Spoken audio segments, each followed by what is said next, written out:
Sabe aquelas decisões do Supremo Tribunal Federal que parecem super distantes da nossa vida? Então, elas têm tudo a ver com o nosso dia a dia. E não é só sobre política ou leis complicadas, não. É sobre como a gente vive, ama, trabalha. Vamos entender juntos como o STF virou esse guardião de um dos valores mais importantes da nossa Constituição e como isso impacta a vida de todo mundo.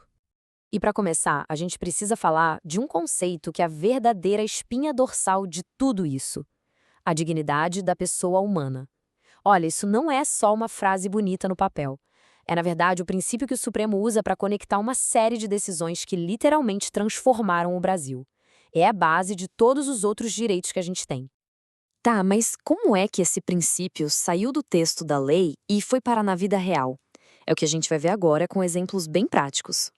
A nossa primeira parada é aqui, na proteção do indivíduo. A gente vai ver como o STF basicamente desenhou uma linha no chão e disse para o Estado: olha, daqui você não passa. São decisões que protegem a nossa autonomia e, claro, a nossa privacidade. Aqui a gente vê um contraste fundamental. De um lado, a condução coercitiva, sabe, aquela prática de levar uma pessoa à força para ser interrogada. Isso foi declarado inconstitucional. E do outro lado, o STF reforçou um pilar da liberdade, o direito de ficar em silêncio. Na prática, isso quer dizer o seguinte: o poder do Estado tem sim limites, e a dignidade de quem está sendo investigado é um desses limites. E essa proteção vai além, ela entra no nosso lugar mais sagrado, a nossa casa. O Supremo decidiu que, mesmo em operações de busca e apreensão por causa de dívidas, alguns direitos são intocáveis. A casa da pessoa continua inviolável, o sigilo dos dados tem que ser respeitado. O recado é bem claro, né? A dignidade de uma pessoa não pode ir a leilão. Outra decisão que fez barulho foi em 2023, o fim de um cadastro estadual de usuários de drogas. O STF entendeu que criar uma lista dessas era discriminatório e violava a privacidade e a dignidade das pessoas. Basicamente, a corte mudou o foco, dizendo que isso é uma questão de saúde pública e não um caso de polícia. Agora, a gente muda de cenário e entra num outro campo de batalha importantíssimo: a luta por igualdade. Vamos ver como o STF tem usado a Constituição para derrubar barreiras históricas e garantir justiça para todo mundo, sem fazer distinção. Essa citação aqui, ela é demolidora. Em agosto de 2023, o STF proibiu de uma vez por todas o uso daquele argumento absurdo medieval da legítima defesa da honra em casos de feminicídio. Foi um passo histórico que disse com todas as letras que a vida e a dignidade da mulher são inegociáveis. Essa linha do tempo aqui não mostra só datas, ela conta uma história de evolução.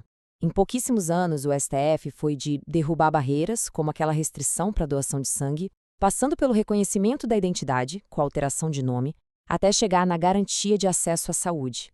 Cada passo desses é a dignidade virando direito concreto, virando cidadania plena para a comunidade LGBTQIA+.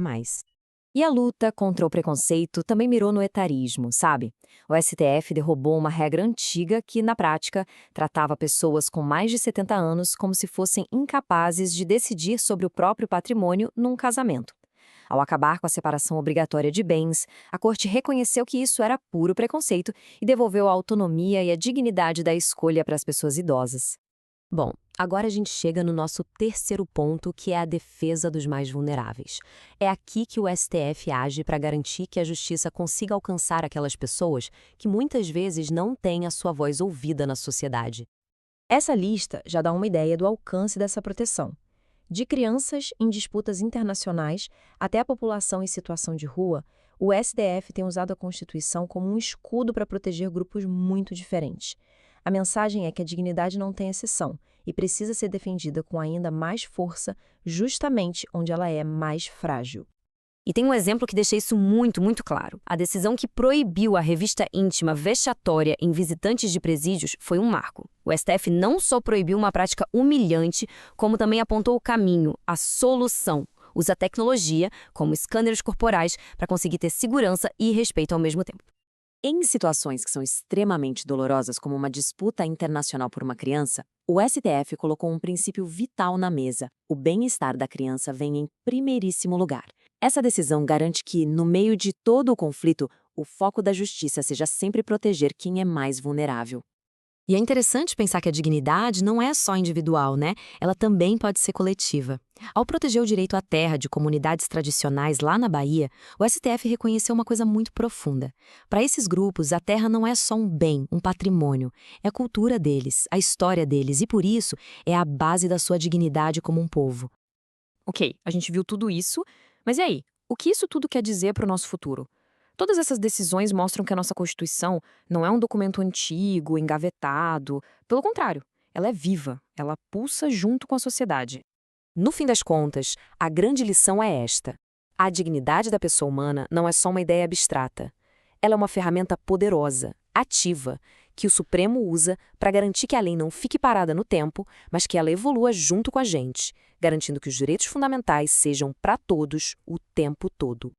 E tudo isso nos deixa com uma pergunta no ar, né?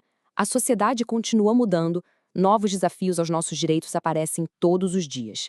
Olhando para o futuro, quais serão as próximas fronteiras que a gente vai ter que defender em nome da dignidade aqui no Brasil? A história, como a gente viu hoje, está bem longe de acabar.